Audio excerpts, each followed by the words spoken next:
എല്ലാവർക്കും പ്രണാമം. ഇന്ന് 81 പദ്യമാണ് നമ്മൾ ആദ്യമായി ചർച്ച ചെയ്യുന്നത്. 80 പദ്യത്തിൽ ഗുരുദേവൻ ഈ ജഗത്തിൽ കാണുന്ന യാതൊന്നിനും കാര്യകാരണഭാവം ചിന്തിച്ച് തീരുമാനിക്കാനേ സാധ്യമല്ല. എനർജിയുടെ സ്പന്ദനം മുതൽ സ്പന്ദിക്കുന്നു, മറയുന്നു. അങ്ങനെയുള്ള എനർജി എങ്ങനെയാണ് മറ്റ് പദാർത്ഥങ്ങളായി രൂപം കൊള്ളുന്നത്? ആ പരിണാമം ഒന്നും ഒരിക്കലും ശാസ്ത്രീയമായി കണ്ടെത്താനേ സാധ്യമല്ല. ഇതൊക്കെ എന്താണ് തെളിയിക്കുന്നത്? ഈ കാണുന്നതൊക്കെ മായ. എനർജി സ്പന്ദിക്കുന്നത് മുതൽ എങ്ങനെ സ്പന്ദിക്കുന്നു, എന്തിന് സ്പന്ദിക്കുന്നു, എവിടെ സ്പന്ദിക്കുന്നു, ഒരു ചോദ്യത്തിന് ഉത്തരമില്ല. പിന്നെന്താ? അതുകൊണ്ട് തന്നെ തീരുമാനിക്കണം, അത് വെറും ഒരു ഇന്ദ്രജാലം വാസ്തവത്തിലില്ല, ഉണ്ടെന്ന് തോന്നുന്നു. ഇതാണ് വസ്തുത. ബോധത്തിലെ ശക്തി അഥവാ പ്രകൃതി ആണ് ഇതൊക്കെ ഉണ്ടാക്കി കാണിക്കുന്നത്. പ്രകൃതി ഒരു ഭാഗത്ത് ഭോക്താവായി സർവത്ര കാണപ്പെടുന്നു. ഓരോ ഘട്ടത്തിലും ഒന്ന് മറ്റൊന്നിനെ ഭക്ഷിക്കുന്നു. ഭക്ഷിക്കുന്നയാൾ ഭോക്താവ്, ഭക്ഷിക്കപ്പെടുന്ന വസ്തു ഭോജ്യം. അപ്പോൾ ഒരു വശത്ത് പ്രകൃതി ഭോക്താവായി വികസിക്കുന്നു. അതായത് എനർജിയെ സംബന്ധിച്ചിടത്തോളം പ്രാണൻ മനസ്സിന്റെ ഭോക്താവാണ്. മനസ്സ് ഭോജ്യം എന്ന് പറഞ്ഞാൽ മനസ്സ് ഏകാഗ്രപ്പെട്ടാൽ പ്രാണനായി രൂപപ്പെടും, പിന്നെ മനസ്സില്ല. അതുകൊണ്ടാണ് പ്രാണൻ മനസ്സിനെ ഭക്ഷിക്കുന്നു. ഇനി മനസ്സിന്റെ ഭക്ഷണമാണ് ശബ്ദസ്പർശ രൂപരസഗന്ധങ്ങൾ. ശബ്ദസ്പർശ രൂപരസഗന്ധങ്ങൾ ചേർന്നാണ് മനസ്സുണ്ടായിരിക്കുന്നത് തന്നെ. മനസ്സിന് വേണമെങ്കിൽ അവയെ ഉപേക്ഷിക്കാം, സ്വീകരിക്കാം. അതുകൊണ്ട് തന്നെ മനസ്സ് ഇന്ദ്രിയാർത്ഥങ്ങളുടെ ഭോക്താവാണ്. ഇന്ദ്രിയാർത്ഥങ്ങൾ ശബ്ദസ്പർശ രൂപരസഗന്ധങ്ങൾ. ഇന്ദ്രിയാർത്ഥങ്ങൾ ഭോജ്യം, ഭക്ഷിക്കപ്പെടുന്ന വസ്തു. ഇനി കുറച്ചുകൂടെ ഇങ്ങോട്ട് വന്നാൽ ഇന്ദ്രിയങ്ങൾ വിഷയങ്ങളെ ഭക്ഷിക്കുന്നു. വിഷയങ്ങളെ അനുഭവിച്ചാണ് ഇന്ദ്രിയങ്ങൾ തൃപ്തിപ്പെടുന്നത്. കണ്ണ് എന്ന ഇന്ദ്രിയം രൂപമെന്ന വിഷയത്തെ അനുഭവിച്ച് തൃപ്തിയോ തൃപ്തിയില്ലായ്മയോ ഒക്കെ അനുഭവിക്കുന്നു. അനുഭവിക്കലാണല്ലോ ഭക്ഷിക്കൽ. അതുകൊണ്ട് ഇന്ദ്രിയങ്ങൾ അവിടെ ഭോക്താക്കൾ, വിഷയങ്ങൾ പുറമേ കാണുന്ന വിഷയങ്ങൾ ഭോജ്യവസ്തുക്കൾ. ഇങ്ങനെ ഭോജ്യം ഭോക്താവ് രണ്ടായി പ്രകൃതി പിരിയുകയാണ്. ഈ പിരിയുന്നതിനൊക്കെ എന്തെങ്കിലും യുക്തി പറയാനുണ്ടോ? ഇല്ല. അങ്ങനെ കാണുന്നു, അത്രേ ഉള്ളൂ. യുക്തിയില്ലാത്തതുകൊണ്ട് ഇവയൊക്കെ വെറും മായ. വസ്തു ഒന്നേ ഉള്ളൂ, ഭോക്താവിലും വസ്തു ഒന്നേ ഉള്ളൂ, ബോധം. ഭോജ്യത്തിലും വസ്തു ഒന്നേ ഉള്ളൂ, ബോധം. ഇക്കാര്യമാണ് ഗുരുദേവൻ 81 പദ്യത്തിൽ പറയുന്നത്. ഇനി വായിച്ചാൽ നമുക്കത് സ്പഷ്ടം. പ്രകൃതി പിരിഞ്ഞ്, പ്രകൃതി മായ രണ്ടായി പിരിയുന്നു. എന്തിനു രണ്ടായി പിരിയുന്നു? അതൊന്നും ചോദിക്കരുത്. പിരിഞ്ഞതായി കാണുന്നു, അത്രേ പറയാൻ പറ്റൂ. എന്തിനു പിരിഞ്ഞു? അതൊന്നും ചോദിക്കരുത്. പ്രകൃതി പിരിഞ്ഞ് ഒരു കൂറ് ഭോക്തൃരൂപം ഭക്ഷിക്കുന്നവൻ. ഒരു കൂറ് ഒരു വശത്ത് പ്രകൃതി പിരിഞ്ഞു ഭോക്തൃരൂപം കൈക്കൊള്ളുന്നു, ഭക്ഷിക്കുന്നവനായി മാറുന്നു. ഭോക്തൃരൂപം സകലവുമായി വെളിയെ സമുല്ലസിക്കും. പുറമേ ഭോക്തൃരൂപം.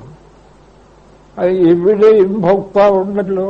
നമ്മളൊക്കെ തന്നെ പലതും അനുഭവിക്കുന്നു. അനുഭവിക്കുന്നവൻ ഭോക്താവ്. എന്തിനെ അനുഭവിക്കുന്നുവോ അത് ഭോജ്യം. ഈ രണ്ടേ ഇവിടെ ഉള്ളൂ.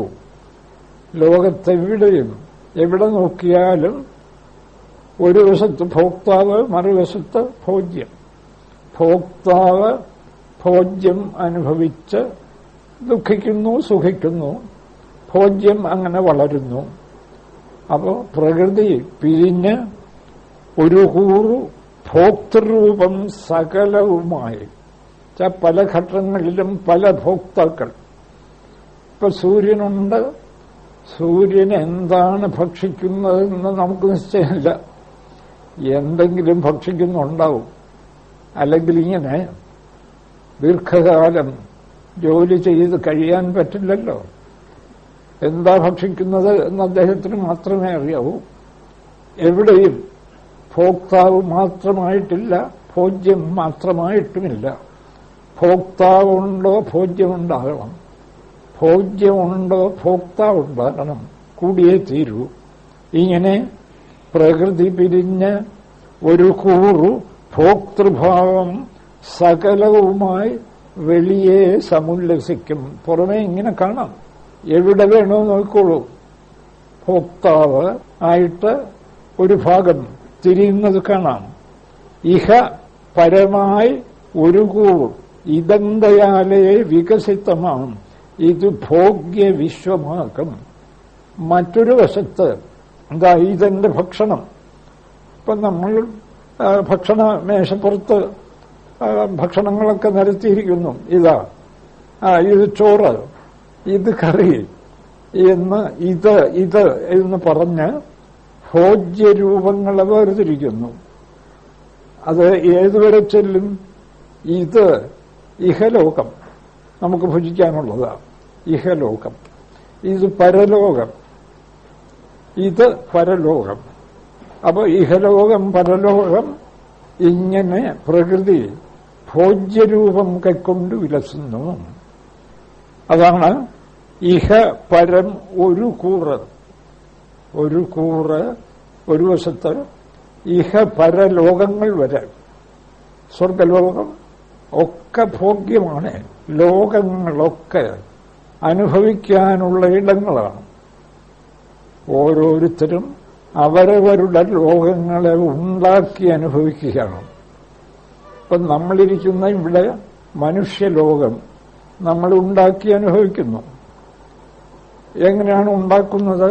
നമ്മുടെ കയ്യിലുള്ള ഉപകരണങ്ങൾ കാണിക്കുന്ന കാഴ്ച അനുസരിച്ചാണ് ഇത് മനുഷ്യലോകം. ഇവിടെ ഒരു പട്ടിയോ പൂച്ചയോ ഉണ്ടെങ്കിൽ എന്താ പട്ടിയുടെ ലോകം? നമുക്ക് നല്ല നിശ്ചയമില്ല.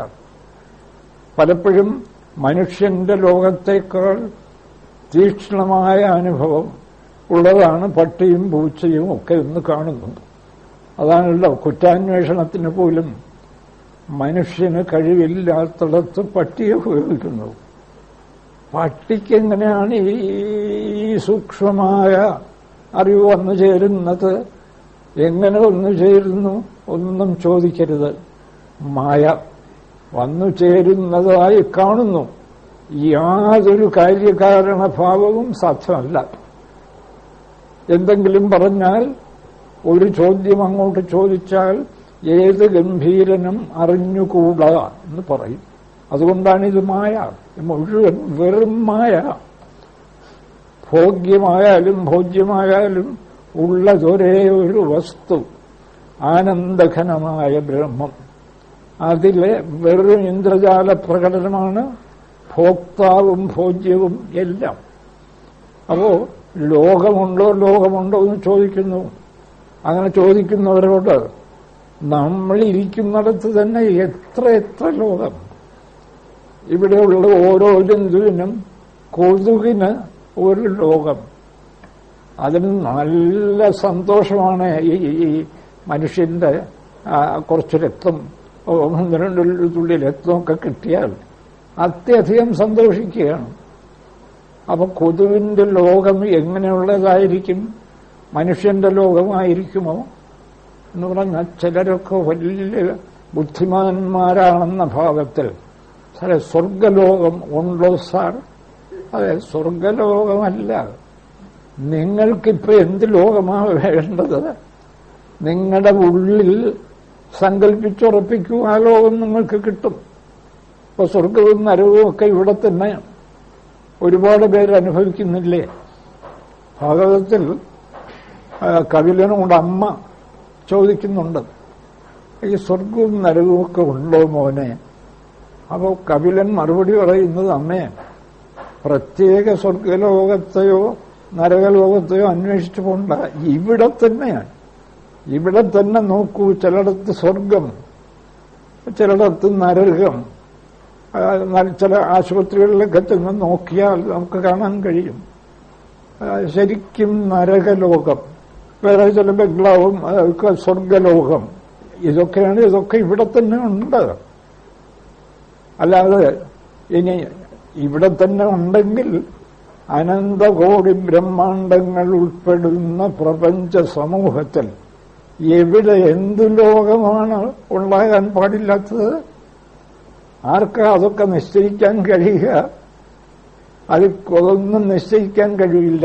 ഒരു കാര്യം നിശ്ചയിക്കാം, എല്ലാം ബോധവസ്തുവിലെ ഇന്ദ്രജാലം. എന്തുകൊണ്ട്? ആ ഇന്ദ്രജാലികനില്ലയോ ഒരു ലോകവുമില്ല, ഒരു ഭോഗ്യവുമില്ല, ഒരു ഭോക്താവുമില്ല. അത് തീരുമാനിക്കൂ. ഇവിടെ വസ്തു ഒന്നേ ഉള്ളൂ. അതുറപ്പാക്കൂ. നിങ്ങൾക്ക് നിരന്തര സ്വർഗം, ബ്രഹ്മഭാവം ഉറപ്പുവന്ന ആൾക്ക് ഇവിടെ ബ്രഹ്മമേ ഉള്ളൂ. പുതിയൊരു ലോകം അദ്ദേഹത്തിന് വേർതിരിഞ്ഞ് കിട്ടുന്നു. ആനന്ദം മാത്രം, ദുഃഖത്തിന്റെ കണിക പോലും ഒരിടത്തുമില്ല. ബ്രഹ്മാനുഭവം ഉറപ്പുവന്ന ഒരാൾക്ക് ഇതാണ് വേദാന്ത സിദ്ധാന്തം. അപ്പോ ഇതൊക്കെ ഇങ്ങനെ ഇഹപരമാം ഒരു കൂറ്, ഇഹലോകം പരലോകം, ഇതിഹലോകം ഇത് പരലോകം ലോകം, ഇതെന്തയാലേ, ഇതെന്താന്ന് വെച്ചാൽ ഇത് എന്നൊന്നോ എണ്ണി തിട്ടപ്പെടുത്തുന്നത് കൊണ്ട് ഇത് കറി, ഇത് ചോറ്, ഇത് വേറൊരു ഭോഗ്യം എന്നിങ്ങനെ നാം മേശപ്പുറത്തെ ഭക്ഷണ സാധനങ്ങൾ തിട്ടപ്പെടുത്തും പോലെ ഇത് പരലോകം, ഇത് ഇഹലോകം. ഇഹപരം ഒരു കൂറ് ഇതെന്തയാലേ വികസിതമാം ഇത് എണ്ണി നിരവധി ഭോഗ്യ വസ്തുക്കൾ ഇത് ഭോഗ്യവിശ്വമാകും. ഇതാണ് ഭോഗ്യവിശ്വം, ഭുജിക്കപ്പെടേണ്ട വിശ്വം. അപ്പൊ ഈ വിശ്വത്തിൽ ഭോക്താവ് ഭോജ്യം, ഭോഗ്യവിശ്വം ഭോക്തൃവിശ്വം, ഇങ്ങനെ വിശ്വം മുഴുവൻ രണ്ടായി തിരിയുന്നു. എന്തിനിത് പറഞ്ഞു? ഈ തിരിയുന്നതിന് വല്ല യുക്തിയുണ്ടോ? ഒരു യുക്തിയുമില്ല. ഒരു കാര്യത്തിന് മാത്രം സംശയരഹിതമായ യുക്തി, ബോധമുണ്ടോ? ഇതൊക്കെയുണ്ട്. ബോധമില്ലേ? ഇതൊക്കെ ഇല്ല. അതുകൊണ്ട് ഇതൊക്കെ ബോധം തന്നെയാണ്. ഇവിടെ ബോധമല്ലാതെ അന്തിമ വിശകലനത്തിൽ ഒരു ഭോക്താവുമില്ല, ഒരു ഭോഗ്യവുമില്ല. ഇത് ബോധ്യപ്പെടുത്താനാണ് ഇതൊക്കെ വിവരിക്കുന്നത്. അതെങ്ങനെ ബോധ്യപ്പെടും? ഞങ്ങളൊരു കാര്യം ചെയ്യൂ. മനസ്സിന്റെ ഒരു ഭാഗം ഈ ഭോഗ്യങ്ങളിൽ പറ്റി നിൽക്കട്ടെ, മനസ്സിന്റെ മറ്റൊരു ഭാഗം അന്തർമുഖമായി പരമതത്വത്തെ അന്വേഷിക്കാൻ ഒരുമ്പെടട്ടെ. ഈ രണ്ട് ഭാഗവും തമ്മിൽ ഉരസട്ടെ. ഉരസൽ വരുമല്ലോ. രണ്ടും വിപരീത ഭാഗങ്ങളാണ്. അങ്ങനെ ധ്യാന മനനങ്ങളിൽ കൂടി ഈ മനസ്സിന്റെ രണ്ടു ഭാഗങ്ങളെയും പരസ്പരം ഉരസിക്കണം, പരസ്പരം ഉരുമണം. അങ്ങനെ ഉരുമുമ്പോൾ അതിൽ ജ്ഞാനാഗ്നി കത്തിപ്പടരും. ജ്ഞാനാഗ്നി എന്താ? ജ്ഞാനാഗ്നി ഒന്നേ ഉള്ളൂ. ഇവിടെ ഭോഗ്യവുമില്ല, ഭോക്താവുമില്ല എന്ന് വ്യക്തമായി തെളിയും. ഒരു ജ്ഞാനമേ ഉള്ളൂ എന്ന് തെളിയും. ആ ജ്ഞാനാഗ്നി കത്തിപ്പടരുന്നതോടുകൂടി അജ്ഞാനമാകുന്ന വിറക് മുഴുവൻ എരിഞ്ഞ് ചാമ്പലാവും, മനസ്സും എരിഞ്ഞ് ചാമ്പലാവും. ഇതേതുപോലെ അരണി കടഞ്ഞ് തീ ഉണ്ടാക്കാറുണ്ട്. നമ്മുടെ യാഗശാലകളിലും മറ്റും ഇടയ്ക്ക് ഇവിടെയൊക്കെ അരണി കടഞ്ഞ് തീ ഉണ്ടാക്കുന്ന ഏർപ്പാട് പ്രദർശിപ്പിക്കുകയുണ്ടായിട്ടുണ്ട്. യാഗവേളയിൽ ഹോമകുണ്ഡത്തിൽ കത്തിക്കാനുള്ള അഗ്നി അരണി കടഞ്ഞാണ് ഉണ്ടാക്കുക. അരണി എന്ന് പറഞ്ഞാൽ രണ്ട് തടിക്കഷ്ണം പരസ്പരം ഉരുമുക. പരസ്പരം കുറെ നേരം ഉരുമുമ്പോൾ അതിൽ നിന്നും തീ ഉണ്ടാവും. ആ തീ അരണിയെ തന്നെ എരിച്ച് ചാമ്പലാക്കും. പിന്നെ അത് ഹോമകുണ്ഡത്തിലേക്ക് പകർന്ന് ഉജ്ജ്വലിപ്പിക്കുകയും ചെയ്യാം.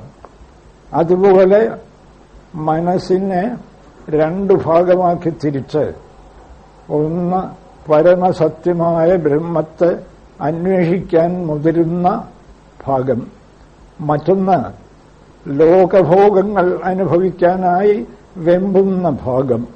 അവിടെയാണല്ലോ സത്യാന്വേഷണം ആരംഭിക്കുന്നത്. ഈ രണ്ടും തമ്മിൽ സംഘർഷം വരും. ഇത് ശരിക്കങ്ങോട്ട് സംഘർഷം വളരുമ്പോൾ ഇവിടെ ജ്ഞാനാഗ്നി കത്താൻ തുടങ്ങും. എങ്ങനെ അറിയാം ജ്ഞാനാഗ്നി കത്താൻ തുടങ്ങുമെന്ന്? ഗീതയും മറ്റും പറയുന്നുണ്ട്. ഇവയെ ഉരുമുന്നതെങ്ങനെ? ഭേദചിന്തകളും രാഗദ്വേഷങ്ങളും മാറ്റുന്നതാണ് ഉരുമ്മൽ. അപ്പോഴാണ് ഈ ഉരുമ്മലുണ്ടാകുന്നത്. ഭേദചിന്തകൾ മാറ്റാൻ മനസ്സിന്റെ ഒരു ഭാഗം ആഗ്രഹിക്കും, മറ്റേ ഭാഗം ഇല്ല, ഭേദചിന്തകൾ കളയണ്ട, അത് വേണം എന്ന് പറഞ്ഞ് പ്രേരിപ്പിക്കും. ഈ രണ്ട് ഭാഗവും തമ്മിൽ സംഘട്ടനമാണ്. അതുപോലെ രാഗദ്വേഷങ്ങൾ, എനിക്കൊന്നിനോടും രാഗവും ദ്വേഷവും വേണ്ട എന്ന് മനസ്സിന്റെ സത്യമന്വേഷിക്കുന്ന ഭാഗം പറയും. പക്ഷേ സത്യം അന്വേഷിക്കാൻ താല്പര്യമില്ലാത്ത ഭാഗം ഇരിക്കട്ടെ കുറെ രാഗദ്വേഷങ്ങൾ. രാഗദ്വേഷങ്ങളൊന്നുമില്ലെങ്കിൽ ഇവിടെ ജീവിക്കാനൊക്കെയില്ല എന്നാ ഭാഗം പറയും. ഈ രണ്ട് ഭാഗവും തമ്മിൽ ഏറ്റുമുട്ടട്ടെ. സത്യമറിയാൻ തീക്ഷ്ണമായ ആഗ്രഹമുണ്ടെങ്കിൽ ഇതിൽ അസത്യത്തെ പറ്റി നിൽക്കുന്ന മനസ്സിന്റെ ഭാഗവുമായി ഏറ്റുമുട്ടൽ വരുമ്പോൾ ജ്ഞാനാഗ്നി തെളിയും. എന്താണ്? ഉള്ളിൽ അസാധാരണമായ ശീതളത, പ്രസന്നത, ഒന്നിനെയും ആശ്രയിക്കാതെ ഉള്ളിൽ ഈ പ്രസന്നത അനുഭവിക്കാൻ തുടങ്ങും. ക്രമേണ ആ പ്രസന്നത വികസിക്കും. മനസ്സിന്റെ രാഗദ്വേഷങ്ങളെ എരിച്ച് ചാമ്പലാക്കും. മനസ്സിന്റെ ഭേദചിന്തകളെ എരിച്ച് ചാമ്പലാക്കും. എന്ന് പറഞ്ഞാൽ അവയൊക്കെ കുറയും തോറും നല്ല സുഖം. പിന്നെ ആരെങ്കിലും അത് വച്ചുകൊണ്ടിരിക്കുമോ? അങ്ങനെ അരണി കടഞ്ഞെഴും അഗ്നി പോലെ യാഗശാലയിലും മറ്റും അരണി കടഞ്ഞ് എങ്ങനെയാണോ അഗ്നിയെ ഉണ്ടാക്കുന്നത്, രണ്ട് തടിക്കഷണങ്ങൾ പരസ്പരം ഉരുമ്മി അഗ്നിയെ ഉണ്ടാക്കുന്നത്, അതുപോലെ ആരായവരിൽ സത്യമന്വേഷിക്കുന്നവരിൽ സത്യമന്വേഷിക്കുന്നവർ അവരുടെ മനസ്സിൽ രണ്ടായി പിരിയും. ആരായവരിലിരുന്ന് അതിരറ്റഴും വിവേകം. ഇതൊക്കെ കുറെ ദിവസം അങ്ങ് ശീലിച്ചു നോക്കണം. ഈ പറയുന്നതൊക്കെ നമുക്കൊക്കെ അനുഭവമാകും. അതിരറ്റഴും വിവേകം, ഒരതിരുമില്ലാത്ത വിവേകം, ഒന്നേ ഉള്ളൂ എന്ന വിവേകത്തിനതിരില്ല. അതെവിടം വരെ വ്യാപിക്കും? ആകാശത്തെയും കവിഞ്ഞ് വ്യാപിച്ചു പോകും. ഒന്നേ ഉള്ളൂ, ആകാശം പോലുമില്ല. അതാണത് അതിരറ്റഴും വിവേകം. അരണി കടഞ്ഞെഴും അഗ്നി പോലെ ആരായവരിലെഴും അതിരറ്റഴും വിവേകം. പരമചിദംബരമാർന്ന ഭാനുവായ. അത് കുറെ കഴിയുമ്പോൾ ബോധാകാശത്തിൽ ചിദംബരത്തിൽ ഉദിച്ചു നിൽക്കുന്ന സൂര്യനെപ്പോലെ പരമസത്യം തെളിയിക്കും. അതിരറ്റാനന്ദം. ശരീരം പോയാൽ പോലും ഒന്നുമില്ല, മരണമില്ല. നമ്മൾ ഈ കഴിഞ്ഞ ദിവസം പറഞ്ഞതുപോലെ മരണവുമില്ല, പുറപ്പുമില്ല, ആനന്ദം മാത്രം. ഉള്ളിൽ തെളിയുന്നു, പുറത്തെങ്ങും അത് തന്നെ. പുറത്തെങ്ങും ആനന്ദമേ ഉള്ളൂ. നോക്കണേ, ലോകമുണ്ടോ എന്നല്ല ചോദ്യം. നമ്മുടെ പല മുനിമാരും ശ്രീ തപോവന സ്വാമികൾ തന്നെ ഇങ്ങനെ ഹിമാലയത്തിൽ സഞ്ചരിക്കുമായിരുന്നു. അപ്പോൾ അദ്ദേഹം ഒരു ഘട്ടത്തിൽ പറയുന്നു, ആളുകൾ പറയുന്നു ഇവിടെ കയ്പുള്ള വൃക്ഷമുണ്ട്, പാമ്പുണ്ട്, കരടിയുണ്ട്. ഞാനിവിടെ നോക്കിയിട്ട് ബ്രഹ്മത്തെ അല്ലാതെ മറ്റൊന്നിനെയും കാണുന്നില്ല. ഇത് നമുക്കൊരു പക്ഷെ വിശ്വസിക്കാൻ പ്രയാസമായിരിക്കും. അദ്ദേഹത്തിന് ഒരു പുതിയ ലോകം തുറന്നു കിട്ടിയിരിക്കുന്നു. അതാണ് അതിരറ്റെഴും വിവേകം, പരമചിദംബരമാറുന്ന ഭാനുവായി നിന്നിരിയും. ഈ ബോധാകാശത്തിൽ അസ്തമിക്കാതെ ഉദിച്ചു നിൽക്കുന്ന സൂര്യനെപ്പോലെ ഈ ജ്ഞാനം തെളിയും. പരമചിദംബരമാർന്ന ഭാനുവായി നിന്നെരിയും. അതിനിരയാകും. ഈ അതിനിരയായിടുന്നു സർവം. ഈ ഭേദചിന്തകളൊക്കെ സർവം, അനന്തകോടി ബ്രഹ്മാണ്ടങ്ങളായി കാണുന്ന സർവവും അതിനിരയായിടുന്നു. ഉണ്ടോ? അത് ഭക്ഷിച്ചു. അവിടെ അത് ഭോക്താവ്, ഈ ജഗത്ത് അതിന്റെ ഭോജ്യം. പക്ഷെ അവിടെ പിന്നെ പുതിയ ഭോജ്യം ഉണ്ടാകുന്നില്ല. ഒക്കെ ഭക്ഷിച്ചവസാനിപ്പിക്കുന്നു. രണ്ടില്ല എന്ന് വ്യക്തമായി ഉറപ്പുവരുത്തുന്നു. അതിനിരയായിടുന്നു സർവം. ഇതിന് ശങ്കരഭഗവത്പാദർ പലയിടത്തും പറയുന്നുണ്ട്. ഏവം ആത്മാരണൗ ധ്യാനമനനേ സതതം കൃതേ. ഇപ്രകാരം ആത്മാവാകുന്ന മനസ്സാകുന്ന അരണിയിൽ, മനസ്സ് രണ്ട് ഭാഗമായി തിരിഞ്ഞു, രണ്ട് തടികഷ്ണം പോലെ. അവ തമ്മിൽ ഉരുമുകയാണ്. സത്യം അറിയണം എന്നുൾക്കടമായ താല്പര്യം. അങ്ങനെയുള്ള ആളിന് ഈ ഉരുമ്മലിൽ ഭൗതികമായ മനസ്സ്, ആത്മാവിനെ തിരയുന്ന മനസ്സ്, ഇത് രണ്ടും കൂടെ ഒരുമുന്നു. ഏവം ആത്മാ അരണവും, മനസ്സാകുന്ന അരണിയിൽ ധ്യാനമനനെ സതതം കൃത്തേ. സതതം ധ്യാനമനനങ്ങൾ അനുഷ്ഠിച്ചാൽ എന്ത് സംഭവിക്കും? ഉദിത അവഗതിജ്വാല, ജ്ഞാനമാകുന്ന അഗ്നിജ്വാല പൊന്തിവരും. നമുക്കാർക്കും പൊന്തി വരുന്നില്ലെങ്കിൽ നമ്മൾ ഈ ധ്യാനമനനങ്ങൾ അനുഷ്ഠിക്കുന്നില്ല, ഭേദചിന്ത മാറ്റുന്നില്ല. അവിടെ സംഘർഷം മൂർച്ഛിക്കൂ. സംഘർഷം മൂർച്ഛിച്ചാലേ അഗ്നി വരൂ. വെറും തടി നമ്മളൊക്കെ ഇങ്ങനെയിട്ട് ഉരുമ്മിയാൽ അഗ്നിയൊന്നും വരില്ല. രണ്ട് തടിക്കഷണങ്ങൾ നല്ല ശക്തിയായി ഉരുമ്മിയാൽ ഹോമകുണ്ടത്തിൽ പകരാനുള്ള അഗ്നി കിട്ടും. അതുപോലെ ധ്യാനമനനെ സതതം കൃത്തെ, മനസ്സാകുന്ന അരണി രണ്ടായി വിഭജിച്ച് വളരെ ശക്തിയായി ഉരുമ്മിയാൽ ഉദിത അവഗതിജ്വാല, ഉദയം ചെയ്യുന്ന ജ്ഞാനാഗ്നി സർവ അജ്ഞാന ഇന്ധനം ദഹേത്. പലതായി കാണിക്കുന്ന ഈ അജ്ഞാനമാകുന്ന വിറകിനെ പൂർണ്ണമായും അത് എരിച്ചു ചാമ്പലാക്കും. ധൈര്യമായിട്ട് ഈ ധ്യാനമനനങ്ങൾ വെറുതെ ഇരുന്ന് ധ്യാനിക്കുകയല്ല, വ്യക്തമായിട്ടും ഭേദചിന്ത പോകുന്നുണ്ടോ, രാഗദ്വേഷം കുറയുന്നുണ്ടോ, ഇത് പരിശോധിക്കലാണ് ധ്യാനം. ഇത് പരിശോധിക്കലാണ് മനനം. അത് സാധിക്കുന്നില്ലെങ്കിൽ എത്ര മനനം ചെയ്താലും എത്ര ധ്യാനം ചെയ്താലും ഈ ജ്ഞാനാഗ്നിജ്വാലക്ക് അതും ജ്വലിക്കുകയില്ല തീർച്ചയായിട്ടും.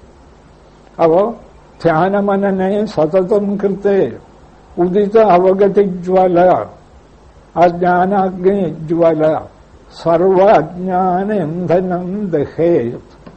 അജ്ഞാനമാകുന്ന വിറകിനെ പൂർണ്ണമായും എരിച്ച് ചാമ്പലാക്കും. അതെ, കൃഷ്ണൻ ഇതെല്ലാവരും പറഞ്ഞു വച്ചിട്ടുണ്ട്. കൃഷ്ണൻ ഗീതയിൽ എന്ത് പറയുന്നു? ജ്ഞാനേനതു തദജ്ഞാനം യേഷാം നാശിതമാത്മനഃ തേഷാം ആദിത്യവജ്ഞാനം പ്രകാശയതി തത്പരം. ജ്ഞാനം കൊണ്ടെന്ന് വെച്ചാൽ ഈ സംഘർഷം അങ്ങോട്ട് മൂർച്ഛിക്കുമ്പോൾ ഉണ്ടാകുന്ന അതിരേറ്റ അന്തശീതളത, അതാണ് ജ്ഞാനം. ആ ജ്ഞാനം കൊണ്ട് അജ്ഞാനം ദഹിച്ചു കഴിഞ്ഞാൽ ആദിത്യനെ പോലെ സത്യം തെളിയും. അർജുന യഥൈഥാംസി സമിദ്ധോഗ്നി ഭസ്മസാത് കുരുത്തേ അർജുന ജ്ഞാനാഗ്നി സർവകർമാണി ഭസ്മസാത് കുരുത്തേ. ഇതാണ് ഗീത. കർമ്മത്തെയൊക്കെ ജ്ഞാനം ഭസ്മീകരിക്കും. അല്ലാതെ രാവുകൾ മരിക്കും വരെ കർമ്മം ചെയ്തുകൊണ്ടിരിക്കണം എന്നൊന്നും അല്ല ഗീത പറയുന്നത്. ഈ ജ്ഞാനം ഉറപ്പാക്കി സത്യം അനുഭവിക്കണം. അർജുന യഥൈഥാംസി സമത്ഥോഗ്നി, വിറകിനെ ജ്വലിക്കുന്ന തീ എങ്ങനെയാണോ വിറകിനെ എരിച്ച് ചാമ്പലാക്കുന്നത്, അതുപോലെ ജ്ഞാനാഗ്നി സർവകർമാണി. കർമ്മമാണ് വിറക്. കർമ്മം വെറും വിറകാണ്, ജഡമാണ്. ജഡത്തെ ഉണ്ടാക്കി കാണിക്കുന്ന കർമ്മവും ജഡമാണ്. ജ്ഞാനാഗ്നി സർവകർമാണി ഭസ്മസാത് കുരുത്തേ. ഈ ശരീരം ഇങ്ങനെ ഇരിക്കുമ്പോൾ തന്നെ ഇവിടെ കർമ്മമില്ല, വെറും ഒരു ഭ്രമമാണ് എന്നുറപ്പുവരുത്തി സർവകർമാണി ഭസ്മസാത് കുരുത്തേ തഥാ. സർവകർമ്മങ്ങളെയും ഭസ്മീകരിക്കുന്നു. ഇത് തന്നെയാണ് ഇവിടെ ഗുരുദേവനും പറഞ്ഞിരിക്കുന്നത്. പരമചിതം അരണി കടഞ്ഞഴും അഗ്നി പോലെ ആരായുവരിലിരുന്ന് അതിരറ്റഴും വിവേകം, ഒരതിരുമില്ലാത്ത ജ്ഞാനം. പരമചിദംബരമാർന്ന ഭാനുവായി നിന്നെരിയും സൂര്യനെപ്പോലെ ഈ ജ്ഞാനം ഉള്ളിലെങ്ങനെ ഉദിച്ചുയർന്ന് എന്താ ജ്ഞാനം? പേടിക്കാനില്ല. ഇവിടെ ഒരു വസ്തുവേ ഉള്ളൂ, ഈശ്വരൻ മാത്രം, ബോധം മാത്രം, ബ്രഹ്മം മാത്രം എന്ന ആ ജ്ഞാനം. അത് ഈ അങ്ങനെ വ്യാപിച്ചു നിൽക്കുന്ന ബോധാകാശത്തിൽ ഒരു സൂര്യനെ പോലെ പ്രകാശിച്ചു നിന്നെരിയും. അതിനിരയായിടുന്നു സർവം അതിൽ നിരയാകുന്നു. എല്ലാ ഭേദചിന്തകളെയും അത് ഭക്ഷിച്ച് ചാമ്പലാക്കുന്നു. രാഗദ്വേഷങ്ങളെയൊക്കെ അതില്ലാതാക്കുന്നു. ഉള്ളിൽ അതിരത്തെ ആനന്ദവും തൃപ്തിയും ജീവിതധന്യതയും അനുഭവിക്കാൻ കഴിയുന്നു. അപ്പോ ഗുരുദേവ ഇങ്ങനെ ഈ സൃഷ്ടി, സ്ഥിതി, സംഹാരം ഇതൊക്കെ പറയുന്നല്ലോ ആളുകൾ. അതൊക്കെ ഈ മായയിൽ, ഇതിനൊന്നും കാര്യകാരണഭാവമില്ല, ശാസ്ത്രീയമായ യുക്തിയില്ല. സൃഷ്ടി നടക്കുന്നു, സ്ഥിതിയുണ്ട്, എന്താ ഇതിന് യുക്തി? നമുക്കങ്ങനെയൊക്കെ തോന്നുന്നു. അല്ലാതെ ഇതിനെക്കുറിച്ച് ആധുനിക ശാസ്ത്രജ്ഞന്മാർ തന്നെ എത്ര കാലമായി ചിന്തിക്കുന്നു. സൃഷ്ടി എവിടെ നിന്ന്? അവര് ഉണ്ടാക്കിയ തിയറികളെല്ലാം പൊളിഞ്ഞുപോയി. എന്തെന്നാ ബിഗ് ബാങ് തിയറി എന്നൊക്കെ പറഞ്ഞ ഒരു ബിന്ദുവിൽ നിന്നാണ് ഈ സൃഷ്ടിയൊക്കെ. വളരെ സന്തോഷം. ആ ബിന്ദുവിനെ ആര് സൃഷ്ടിച്ചു? വെറും സാധാരണ ചോദ്യം കൊണ്ട് തന്നെ അതൊക്കെ തള്ളിപ്പോകും. അങ്ങനെയുള്ള ബിഗ് ബാങ് തിയറിയൊക്കെ ഇപ്പൊ പൂർണ്ണമായും നിരസിക്കപ്പെട്ടു എന്നാണ് ഈ അടുത്ത കാലത്ത് പത്രത്തിൽ കണ്ടത്. എവിടെ എത്തി ഇവർ സൃഷ്ടിയെ കണ്ടെത്തും? അനന്തകോടി ബ്രഹ്മാണ്ടങ്ങളില്ലേ? ഗുരുദേവൻ പറയുന്നു ഇതൊക്കെ ഇങ്ങനെ നടക്കും എന്ന് പറഞ്ഞാൽ വസ്തുവിൽ അതിന്റെ മായാപ്രകടനം അതും ഇങ്ങനെ നടന്നുകൊണ്ടിരിക്കും. പക്ഷെ മായാപ്രകടനം മായയാണെന്ന് കാണുക, വസ്തുവിനെ വ്യക്തമായി ധരിക്കുക. തീർന്നു, നമ്മുടെ ജോലി തീർന്നു. അത് സാധ്യമാകുമെങ്കിൽ ഉടയും, ഇരിക്കും, ഉദിക്കും, ഒന്നു മാറി ഉടയും. എന്നുവെച്ചാൽ പ്രളയം ഒക്കെ ഇല്ലാതാകും. സൂര്യനും ചന്ദ്രനും ഒക്കെ കുറേശ്ശെ ഉടഞ്ഞുകൊണ്ടിരിക്കുകയാണ് എന്നിന്ന് ആധുനിക ശാസ്ത്രം പോലും സമ്മതിക്കുന്നു. എനിക്ക് തോന്നുന്നത് ഈ ഭൂമി ഏതാണ്ടൊക്കെ ആകെ അങ്ങ് ചിന്നിച്ചിതറാനുള്ള കാലം അടുത്തോ എന്ന് സംശയമുണ്ട്. എന്നുവെച്ചാൽ ഇനിയിപ്പോ ഇതിൽ കൂടുതലൊന്നും കണ്ടുപിടിക്കാനില്ലല്ലോ. കമ്പ്യൂട്ടർ വരെ കണ്ടുപിടിച്ചില്ലേ. ഇനിയിപ്പോ ഭൂമിക്കങ്ങ് തകർന്നാൽ മതി. ഭൂമിയിലെ പ്രവർത്തനങ്ങൾ ഇന്ന് സൂക്ഷ്മമായി പരിശോധിച്ചാൽ ഭൂമിയുടെ മാത്രമല്ല, പലരും കൂടെ പേടിപ്പെടുത്താറുണ്ട്. എന്തോ സൂര്യന് വരുന്ന കിരണങ്ങളെ തടയാൻ എന്തോ ഒരു പടലമുണ്ട്, അതൊക്കെ ആകെ ദ്വാരമൊക്കെ വീണ് ആ പടലമൊക്കെ പൊളിഞ്ഞുകൊണ്ടിരിക്കുകയാണ്. അതങ്ങോട്ട് പൂർണ്ണമായും പൊളിയുകയാണെങ്കിൽ അന്ന് തീരും, ഭൂമിയൊക്കെ തീരും. ഇതൊക്കെ ഏത് നിമിഷവും നമ്മളിവിടെ എന്തൊക്കെയോ നേടി എന്ന് അഹങ്കരിക്കുന്നു. നമുക്ക് ആശ്രയമായ ഭൂമി തന്നെ രാപകൽ ജീർണിച്ചുകൊണ്ടിരിക്കുകയാണ്. എല്ലാവർക്കും അത് ബോധ്യമായിട്ടുണ്ട്. ആ ഭൂമി ജീർണിച്ചാൽ പിന്നെ നമ്മളൊക്കെ എവിടെ നിൽക്കും? അപ്പൊ ഇതിനൊക്കെ എന്താ? ഇവിടെ ഒരു ഭൂമി ഉടഞ്ഞു തരിപ്പണമാവും, വേറൊരിടത്ത് 1000 ഭൂമി ഉണ്ടാവും. അനന്ത കോടി ബ്രഹ്മാണ്ടങ്ങളില്ലേ? എത്ര ബ്രഹ്മാണ്ടങ്ങളൊന്നും നിശ്ചയമില്ലല്ലോ. ആ ബ്രഹ്മാണ്ടങ്ങളിലൊക്കെ ഭൂമികളും കാണില്ലേ? ഇവിടെ ഒന്നും പേടിക്കാനില്ല. ഈ ഭൂമി ഉടഞ്ഞാൽ 1000 ഭൂമി പുതുതായിട്ടുണ്ടാവും. ഇതൊക്കെ ഭാഗവതം മുതലായ കഥകൾ വായിച്ചു നോക്കുക. ഭാഗവതത്തിൽ കൃഷ്ണന്റെ പശുക്കളെയൊക്കെ ബ്രഹ്മാവ് ഒരിടത്ത് ഒളിച്ചു വച്ചു. കൃഷ്ണൻ അതൊന്നും അന്വേഷിക്കാൻ പോയില്ല. പുതിയ പശുക്കൾ, പുതിയ ഗോപന്മാർ എല്ലാരെയും സൃഷ്ടിച്ച് വീട്ടിൽ കൊണ്ടുപോയി. വീട്ടിൽ ചെന്നപ്പോൾ എല്ലാവരും പഴയ പോലെ. ബ്രഹ്മാവിന് അത്ഭുതം തോന്നിയിട ഞാൻ ഒളിച്ചു വെച്ച ഗോപന്മാരും പശുക്കളും ഒക്കെ ഇതാ ഇവിടെ നിൽക്കുന്നു. പിന്നെ ഈ കൃഷ്ണൻ എങ്ങനെയാ പുതിയ പശുക്കളെയും പുതിയ ഗോപന്മാരെയും ഒക്കെ കൊണ്ടിപ്പോ വീട്ടിലെത്തിയത്? എന്നാ ഇതൊന്ന് കാണണമല്ലോ എന്ന് പറഞ്ഞ് കൃഷ്ണന്റെ അടുത്തിരുന്നു. കൃഷ്ണന്റെ അടുത്ത് ചെന്ന് കൃഷ്ണന്റെ കളി കാണാൻ ഭാവിച്ചപ്പോ എന്താ മറ്റൊരു കളി? ബ്രഹ്മാവ് ഇടത്ത് നോക്കിയപ്പോൾ വേറൊരു ബ്രഹ്മാവ്, ഇപ്പുറത്ത് വലത്തോട്ട് നോക്കിയപ്പോൾ വേറൊരു ബ്രഹ്മാവ്. എടാ സർവത്ര ബ്രഹ്മാവ്. അതൊന്ന് വായിച്ചു നോക്കുക ഭാഗവതത്തിൽ. ഇതൊക്കെ ചിലരൊന്ന് വായിച്ചാൽ ഇതൊക്കെ വെറും അന്ധവിശ്വാസം. അതെ, അന്ധവിശ്വാസമല്ലാതെ ഇവിടെ എന്തുണ്ട്? ഭൂമി ഉണ്ടെന്ന് നിങ്ങൾ കരുതുന്നു. ഈ വിശ്വാസത്തിന് എന്താ ഉറപ്പ്? ഇതെവിടെ നിന്നുണ്ടായി? എന്തിനുണ്ടായി? അങ്ങനെ ബ്രഹ്മാവാകെ പരിഭ്രാന്തനായി. ബ്രഹ്മാവെന്ന് പറഞ്ഞാൽ ഈ മനസ്സ് കൃഷ്ണന്റെ കാൽക്കൽ വീണ് നമസ്കരിച്ച് ക്ഷമ ചോദിച്ചു. അപ്പോഴേക്കും കാര്യങ്ങളൊക്കെ പഴയപടിയായി. എന്ന് പറഞ്ഞാൽ ഈ മായയെ അല്പമെങ്കിലും ഒന്ന് വശമാക്കാൻ ഒരൊറ്റ മാർഗമേ ഉള്ളൂ.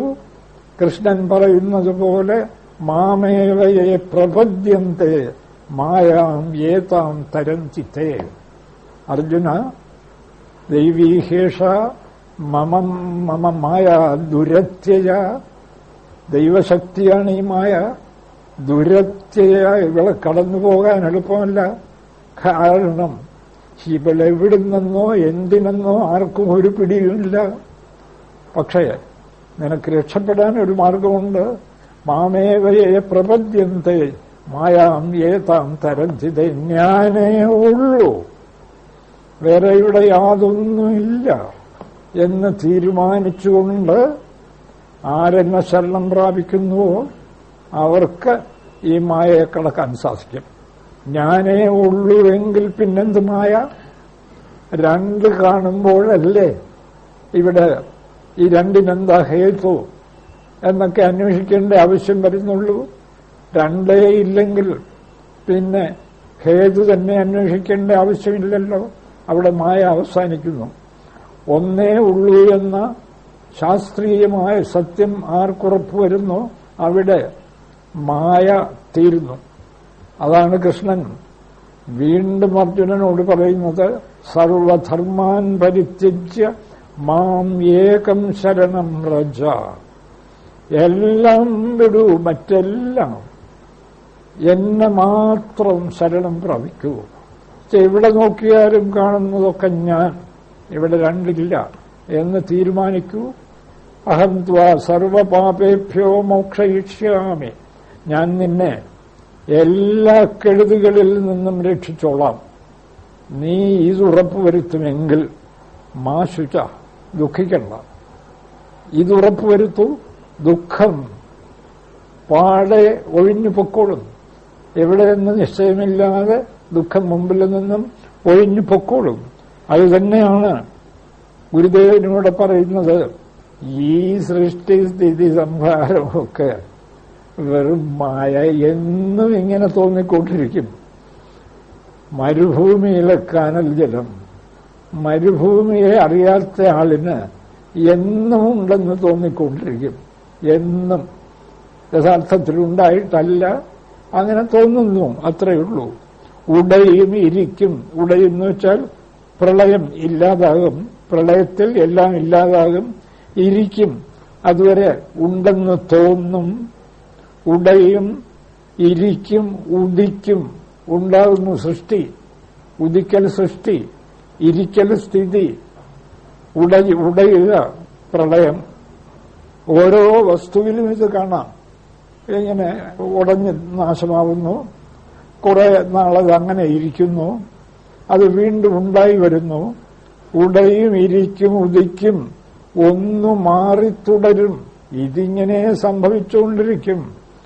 ഓരോന്നിനും കൊച്ചു കൊച്ചു കാഴ്ചകളൊക്കെ ഉണ്ടാകുന്നു, ഇരിക്കുന്നു, നശിക്കുന്നു തോന്നും. അനന്തകോടി ബ്രഹ്മാണ്ടങ്ങൾ, ഭൂമി തുടങ്ങിയ സൗരയൂഥ ഘടകങ്ങൾ ഉണ്ടാകുന്നു എന്ന് തോന്നും. കുറച്ചു നാളുണ്ടാകും, അതില്ലാതാകും, ഒരു സംശയമില്ല. അതൊക്കെ ഇന്ന് ആധുനിക ശാസ്ത്രത്തിന് പോലും സമ്മതം. ഇതാണ് വസ്തുതയെങ്കിൽ ഉടയും ഇരിക്കും, ഉദിക്കും, ഒന്നു മാറി തുടരും. ഇത് ഉടലിൻ സ്വഭാവമാകും. എടോ, ഇത് ഈ ജഡത്തിന്റെ സ്വഭാവമാണ്. ഉടയുക, ഇരിക്കുക, ഉദിക്കുക, വീണ്ടും ഉദിക്കുക, ഇരിക്കുക, ഉടയുക. ഇത് ഈ ജഡം അതിന്റെ സ്വഭാവമാണ്. ഓരോ സ്പന്ദനവും ഉദിക്കുന്നതായി തോന്നുന്നു, ഇരിക്കുന്നതായി തോന്നുന്നു, ഉടയുന്നതായി തോന്നുന്നു. ഓരോ ശക്തിസ്പന്ദനവും, എനർജിയുടെ ഓരോ വൈബ്രേഷനും അവിടെ മുതൽ തുടങ്ങുന്നതാണ്. ഈ ഉടയും ഇരിക്കും, ഉദിക്കും, ഒന്നു മാറി തുടരും. ഇതിങ്ങനെ മാറി മാറി മാറി വന്നുകൊണ്ടിരിക്കും. ഇത് ഉടലിൻ സ്വഭാവമാകും. ഉടലെ മാറ്റർ, ജഡത്തിന്റെ സ്വഭാവമാണ്. പക്ഷേ ഒന്ന് മനസ്സിലാക്കിക്കോളൂ, മുടിയിലിരുന്ന് അറിയുന്നു മൂന്നു ആത്മാവ്.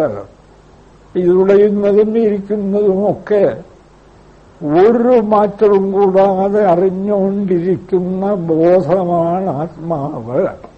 നമ്മിലൊക്കെ ഞാൻ ജനിച്ചു, ഇത് ആരാണ് അറിഞ്ഞത്? ബോധം. ഞാൻ കുമാരനായി ആരറിഞ്ഞു? ബോധം. ഞാൻ യുവാവായി, ഞാൻ വൃദ്ധനായി, ഞാനിന് മാത്രം മാറ്റമില്ല. ശരീരമൊക്കെ മാറി, അനുനിമിഷം മാറുകയാണ്. ശരീരം അനുനിമിഷം ഉടയുന്നു. ആ ചെറിയ ചെറിയ ഉടയലും ഇരിക്കലും ഉദിക്കലും നമുക്ക് കാണാൻ പറ്റുന്നില്ല. പക്ഷേ ആ ചെറിയ ചെറിയ ഉടയലും ഉദിക്കലും ഒക്കെ സംഭവിക്കാതെ ഒരിക്കലും ഒരു വ്യക്തമായ പ്രത്യേക ഘട്ടം വരാനേ വയ്യ. കുഞ്ഞ് ജനിച്ച നിമിഷം മുതൽ ഉടഞ്ഞ് ഇരുന്ന് ഉദിക്കുന്നില്ലെങ്കിൽ കുഞ്ഞൊരിക്കലും കുമാരനാകാനേ സാധ്യമല്ല.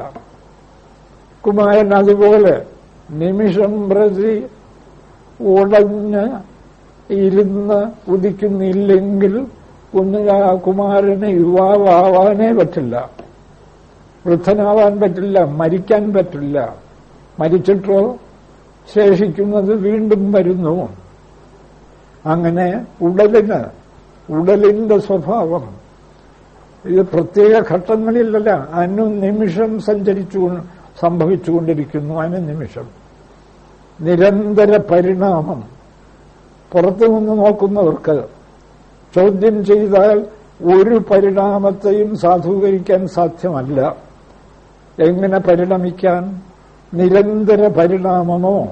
എവിടെ തുടങ്ങി ഈ പരിണാമം? ഇതെങ്ങോട്ടാണ് പരിണമിക്കുന്നത്? എവിടെ അവസാനിക്കും? നമ്മൾ ഇന്നലെയൊക്കെ പറഞ്ഞതുപോലെ ഒരു ശക്തിസ്പന്ദനം ഉദിക്കുന്നു, ഇരിക്കുന്നു, അസ്തമിക്കുന്നു. ഒരു നിമിഷം മൂന്നും ഒരുമിച്ച് സംഭവിക്കുന്നു. ഈ ശക്തിസ്പന്ദനം എങ്ങനെയാണ് ഒരു പദാർത്ഥമായി മാറുന്നത്? ആധുനിക ശാസ്ത്രം പറയുന്നത് ഇതൊക്കെ ശക്തിസ്പന്ദനം എന്നാണല്ലോ. ഈ ശക്തിസ്പന്ദനം ഓരോ സ്പന്ദനവും ഉദിക്കുന്നു, ഇരിക്കുന്നു, ഉടയുന്നു. അപ്പോ അത് ഒരുമിച്ച് സംഭവിക്കുന്നു. അങ്ങനെ സംഭവിക്കുന്ന ഒരു ശക്തിസ്പന്ദനം എങ്ങനെ ഒരു പദാർത്ഥമായി മാറും? ഇതിന് തുടർച്ച ഉണ്ടോ? ഏതെങ്കിലും ശാസ്ത്രജ്ഞൻ ഒന്ന് പറയട്ടെ, ഇതിന് തുടർച്ചയുണ്ടോ എന്ന്. ഒരു തുടർച്ച ഇരിക്കലും ഉടയലും ഒന്നും ഇല്ലാത്ത ഒരു വസ്തു ഉണ്ടാകാമെന്ന് ഞങ്ങൾ അസ്യൂം ചെയ്തിട്ടാണ്. ഈ അസ്യൂം, ഇവിടെ ഇത് അസ്യൂം ഒന്നും വേണ്ടല്ലോ. ഇതിന്റെയൊക്കെ പിന്നിൽ ജനിക്കുകയോ മരിക്കുകയോ ജീർണിക്കുകയോ ചെയ്യാത്ത ഗംഭീരമായ ബോധസത്യമുണ്ടെന്ന് ആയിരം കൊല്ലങ്ങളായി അനുഭവിച്ചുറപ്പിച്ച് നമുക്ക് പറഞ്ഞു തരുന്നു. ഇത്രയും സ്പഷ്ടമായി ഇത് തെളിയിച്ചിട്ടുള്ളപ്പോൾ ഇതിന്റെ പിന്നിൽ നിശ്ചലമായ ഒരു വസ്തു ഉണ്ടെന്ന് അസ്യൂം ചെയ്യേണ്ട കാര്യമുണ്ടാ? ഒരു കാര്യവുമില്ല. അതാണ് ഗുരുദേവൻ പറയുന്നത്, മുടിയിലിരുന്നറിയുന്നു മൂന്നും ആത്മാവ്. ഈ ഉടയലും ഇരിക്കലും ഉദിക്കലും ഒക്കെ ഈ മൂന്നും, അതിന്റെ മുകളിലിരുന്നൊരാത്മാവ് അറിയുന്നു ബോധം. ആത്മാവെന്ന് വെച്ചാൽ ബോധം. ബോധമില്ലേ ഉദിക്കലുമില്ല, ഉടയലുമില്ല, ഇരിപ്പുമില്ല. അറിയുന്നു, മുടിയിലിരുന്നറിയുന്നു മൂന്നും ആത്മാവ്. അങ്ങനെയാണോ? ആത്മാവിന്റെ സ്വഭാവം എന്താ? ഇടരറും ഒന്നിതു നിർവികാരമാകും. ഇടരറും, അവിടെ ഒരു ചലനവുമില്ല, അവിടെ ദുഃഖത്തിന്റെ കണിക പോലുമില്ല, അത് ആനന്ദമാത്രം. ഇടരറും ഒന്നിതു നിർവികാരരൂപം. യാതൊരു വികാരവുമില്ല, യാതൊരു മാറ്റവും അതിനില്ല. സനാതന സത്യം. നമ്മളതാണ്. ഞാനെന്ന് നമ്മളൊക്കെ അനുഭവിക്കുന്ന ആ ബോധം ആ സത്യമാണ്, ബ്രഹ്മമാണ്. പക്ഷെ എന്തു ചെയ്യാം? ഭേദചിന്തയും രാഗദ്വേഷവും ഒക്കെ കൂടി ആ സത്യത്തെ മറച്ച് ചഞ്ചലമാക്കി നശ്വരമെന്ന് തോന്നിപ്പിച്ച് നമ്മയിട്ട് വട്ടം കറക്കുന്നു. ഗുരുദേവനെ പോലെ ആ സത്യം വ്യക്തമായി സാക്ഷാത്കരിച്ചിട്ടുള്ള ആളുകൾ ഉപനിഷത് കാലം മുതൽ പ്രഖ്യാപിക്കുന്നു. ആ സത്യം ഇടരറും ഉള്ളൊരു നിർവികാര രൂപം. ചിലപ്പോൾ നമുക്ക് തോന്നിയേക്കാം, എനിക്ക് മുമ്പ് തോന്നിയിട്ടുള്ളതാണ്, ഈ നിർവികാര രൂപത്തെ കണ്ടുപിടിച്ചിട്ട് ഇപ്പൊ എന്താ കിട്ടാൻ? നിർവികാര രൂപം എന്ന് വെച്ചാൽ ആനന്ദം മാത്രം. കിട്ടാനെന്ന് വെച്ചാൽ നമ്മളൊക്കെ അന്വേഷിക്കുന്നത് അതിനാണ്, ആനന്ദം. അതെവിടെ കിട്ടുമെന്ന് നിശ്ചയമില്ല. നമ്മൾ പുറമേ കിട്ടുന്ന ഭോജ്യവസ്തുവിലെ വെറും ആനന്ദാഭാസങ്ങൾ, ആനന്ദമെന്ന് തോന്നുന്ന പരമദുഃഖത്തിന് വഴിതെളിക്കുന്ന ചില ആനന്ദങ്ങൾ മാത്രമേ നമ്മൾ അനുഭവിക്കുന്നുള്ളൂ. ഇവിടെ ഒരു മാറ്റവുമില്ലാത്ത ആനന്ദം നമ്മൾ അതായി തെളിയുന്നു. ഈ മനസ്സിനെ ഒന്ന് ശുദ്ധീകരിച്ചാൽ മാത്രം മതി. അതുകൊണ്ട് അത് വ്യക്തമായി കണ്ടയാളാണ് ഒരു 10,000 ആതിഥേയരൊന്നായി വരുവതുപോലെ വരും വിവേകവൃത്തി. ഇതിൽ തന്നെ ആത്മോപദേശത്തിൽ തന്നെ പറഞ്ഞ കാര്യമല്ലേ, 10,000 സൂര്യന്മാർ ഉദിച്ചു നിൽക്കും പോലെ ആ വിവേകം നമുക്ക് അനുഭവിക്കാറാവും. നമുക്കാർക്കെങ്കിലും ധൈര്യമുണ്ടെങ്കിൽ, ഞാൻ ഭേദചിന്തയൊക്കെ ഉപേക്ഷിച്ചു, രാഗദ്വേഷങ്ങളൊക്കെ ഉപേക്ഷിച്ചു, എനിക്ക് ഈ സത്യം അനുഭവപ്പെടുന്നില്ല എന്ന് പറയാൻ പറ്റുമോ? ഒന്ന് ഉപേക്ഷിച്ച് നോക്കുക. ഭേദചിന്തകളൊന്നുമില്ല, സർവം ബ്രഹ്മം. നോക്കുന്നിടത്തൊക്കെ ഞാൻ ബ്രഹ്മത്തെ മാത്രമേ കാണുന്നുള്ളൂ. ആചാര്യസ്വാമി പറയുന്ന കൃത്രിമമായിട്ടെങ്കിലും ഇത് മനസ്സിനെ അഭ്യസിപ്പിക്കൂ. തൽക്കാലം അത് അനുഭവമല്ല, കൃത്രിമമായിട്ട് പറഞ്ഞു നടക്കൂ. കുറെ കാലം കഴിയുമ്പോൾ കൃത്രിമമായിട്ട് പറയുന്നത് പോലും അനുഭവമായി തീരും. അത് നമുക്ക് കഴിയുന്നില്ല. ഇവിടെ ആ ഒരൊറ്റ പ്രശ്നമേ ഉള്ളൂ, ഒറ്റ പ്രശ്നം. പലത് നമുക്ക് നിർവികാരം വേണ്ട. രാപകൽ കാമക്രോധ വിവശരായി വികാരപ്പെടണം, സുഖവും വേണം. നമുക്ക് നിർവികാരമൊന്നും വേണ്ട, നമുക്ക് കുറച്ച് വികാരമൊക്കെ വേണം. വളരെ സന്തോഷം. രാപകൽ വികാരപ്പെട്ടോളുക. എവിടെയാണ് സുഖിക്കാൻ പോകുന്നത്? സുഖം കിട്ടുമോ? വികാരപ്പെട്ടവർ ആരെങ്കിലും ഇന്നുവരെ സുഖിച്ചിട്ടുണ്ടോ? എന്നിട്ട് നമ്മളൊക്കെ അന്വേഷിക്കുന്നത് വികാരമില്ലാത്ത, അതായത് സുസ്ഥിരമായ ആനന്ദത്തെയാണ് അന്വേഷിക്കുന്നത്. അതുകൊണ്ടാണ് മുടിയിലിരുന്നറിയുന്നു മൂന്നും ആത്മാവ് ഇടരറും ഒന്നിതു നിർവികാര രൂപം. അവിടെ ഇടര ദുഃഖത്തിന്റെ കണിക പോലുമില്ല, അത് നിർവികാര രൂപം. ഇതൊക്കെ എങ്ങനെ ഇപ്പോ യുക്തിയുക്തമായി തെളിയിക്കാൻ? എന്താ തെളിയിക്കാൻ? അറിവതിനാൽ അവനീ വികാരം ഉണ്ടെന്നരുളും ഇതോർക്കിൽ അസത്യമുള്ളതുർവി നിരവധിയായി നിലയേറ്റു നിൽപ്പതെല്ലാം അറിവിലെയും പ്രകൃതി സ്വരൂപമാക്കും. നമ്മളൊക്കെ പറഞ്ഞ് നടക്കുന്നു.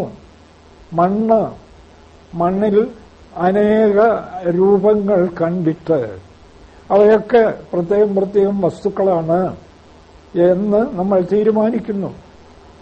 മണ്ണിൽ നിന്ന് ചെടികളും മരങ്ങളും ഒക്കെ ഉദിച്ചു വരുന്നു. മണ്ണ് തന്നെ പല പാത്രങ്ങളായി രൂപപ്പെടുന്നു. മണ്ണിൽ നിന്ന് നിരവധി പൊടികൾ പൊന്തുന്നു. ഇതൊക്കെ കണ്ടിട്ട് അറിവതിനാൽ അതാ പൊടി അവിടെ ഉണ്ടല്ലോ, ഇതാ ഇവിടെ മരം കിളർന്ന് നിൽക്കുന്നല്ലോ, ഇവിടെ ചെടി ഉണ്ടല്ലോ എന്നൊക്കെ അറിയുന്നു. ഇത് ചെടി, ഇത് മരം എന്നൊക്കെ നാമരൂപങ്ങളെ വേർതിരിച്ചറിയുന്നു. അങ്ങനെ അറിവതിനാൽ അവനീ വികാരം, ഭൂമിക്ക് വികാരമുണ്ട്, മാറ്റമുണ്ട്. ഭൂമി അല്ലാതാകുന്നു, ഭൂമിക്ക് മാറ്റമുണ്ട് എന്നാളുകൾ സങ്കല്പിക്കുന്നു. അറിവതിനാൽ അവനീ വികാരമുണ്ടെന്നരുളും. ഓരോരുത്തർ പറയും. ഇതോർക്കിൽ അസത്യം. അല്പം ഒന്ന് ചിന്തിച്ചു നോക്കൂ. അറിവതിനാൽ അവനീ വികാരമുണ്ടെന്നരുളും. ഇത് കാണുന്നുണ്ടല്ലോ, മരം കാണുന്നുണ്ട്, ചെടി കാണുന്നുണ്ട്, പാത്രങ്ങൾ, കലവും ചട്ടിയും ഒക്കെ കാണുന്നുണ്ട്. അതുകൊണ്ട് ഭൂമിക്ക് മാറ്റമുണ്ടെന്ന് ചിലർ കരുതും, ചിലർ പറയും. അറിവതിനാൽ അവനീ വികാരമുണ്ടെന്നരുളും ഇതോർക്കിൽ അസത്യം. ഇത് അസത്യമാണ്. ഉള്ളത് ഭൂമി മാത്രം. എങ്ങനെ വേണോ പരീക്ഷിച്ചു നോക്കിക്കോളൂ. ഒരു ചെടി, ഇത് ഭൂമിയാണോ? തീർച്ചയായിട്ടും ഭൂമിയാണ്. എങ്ങനെ അറിയാം? ആ ചെടിയെ വെട്ടിമുറിച്ച് മണ്ണിലിട്ടു നോക്കൂ, അതിവേഗം അത് ഭൂമിയായി മാറും. അതുകൊണ്ട് തന്നെ ചെടി ഭൂമിയാണ് എന്ന് തീർച്ച. അപ്പോ വികാരമുണ്ടെന്ന് തോന്നുന്നത് അസത്യം. നിരവധി മൺപാത്രങ്ങൾ, അല്പം ഒന്ന് ആലോചിച്ചു നോക്കൂ. ചട്ടി, കലം, ഒരു രൂപവും ഒരു പേരും. അതിലെന്താ വസ്തു? മണ്ണ് മാത്രം. ഇല്ലയോ ഒരു പാത്രവുമില്ല. അതുകൊണ്ട് മണ്ണിന് മാറ്റമുണ്ടെന്ന് കരുതുന്നത് അസത്യം. അരുളിതും ഇതോർക്കിൽ അസത്യം. ഉള്ളത് ഉർവി, മണ്ണ്, ഭൂമി മാത്രം. അതുപോലെ നിരവധിയായി നിലനിറ്റു നിൽപ്പതെല്ലാം നിരവധിയായി എണ്ണി തീർക്കാൻ വയ്യാത്ത വിധം അന്നേ എല്ലാം തെളിഞ്ഞിട്ടുണ്ട്. അനന്ത കോടി ബ്രഹ്മാണ്ടങ്ങൾ, അതാണ് നിരവധിയായി, നിലയറ്റ്. എന്നാൽ ഓരോന്നും ജീർണിച്ച് നശിക്കുന്നു. അവർക്ക് സ്ഥിരമായ നിലനിൽപ്പില്ല. അങ്ങനെ ഉണ്ടാകുന്നതൊക്കെ മൺപാത്രങ്ങൾ പോലെ, നിരവധി മൺപാത്രങ്ങൾ. തൊട്ടാമതി, കറയി വീണാമതി ഒക്കെ ഉടഞ്ഞു പോകും. പക്ഷെ മണ്ണില്ലാതാകുന്നുണ്ടോ? ഒരിക്കലുമില്ല. മണ്ണിലെ വെറും രൂപം ഇല്ലാതായി.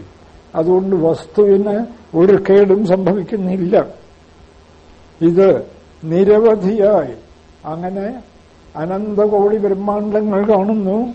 നിലയറ്റു നിൽപ്പതെല്ലാം ഒന്നിനും സ്ഥിരതയില്ല. എല്ലാം ഇങ്ങനെ കറങ്ങി നടക്കുന്നു. ഇല്ലാതാവുന്നു, ഉണ്ടെന്ന് തോന്നുന്നു, ഇല്ലാതാകുന്നു. നിലയിട്ടു നിൽപ്പതെല്ലാം അറിവിലെഴും പ്രകൃതി സ്വരൂപമാകും. സകലതും ബോധത്തിൽ പ്രത്യക്ഷപ്പെടുന്ന മായാരൂപങ്ങൾ, പ്രകൃതി സ്വരൂപം ഒക്കെ മായാരൂപങ്ങൾ. സൂര്യചന്ദ്രന്മാരുൾപ്പെടെ എന്തുകൊണ്ട് മായാരൂപങ്ങൾ?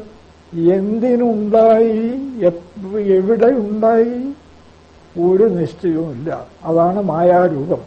ഗന്ധർവ നഗരം എന്ന് പറയും.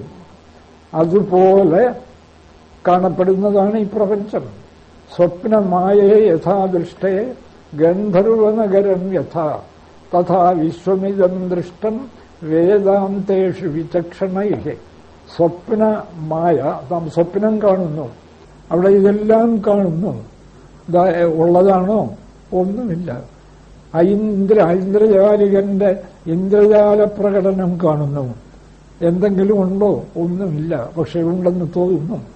അതുപോലെ ഗന്ധർവനഗരം യഥാ, ആകാശത്തൊരു ഗന്ധർവനഗരം കാണപ്പെടുന്നു. അതുപോലെ ഈ വിശ്വം സ്വപ്നമായേ യഥാദൃഷ്ടേ ഗന്ധർവനഗരം യഥാ തഥാ വിശ്വമിദം ദൃഷ്ടം.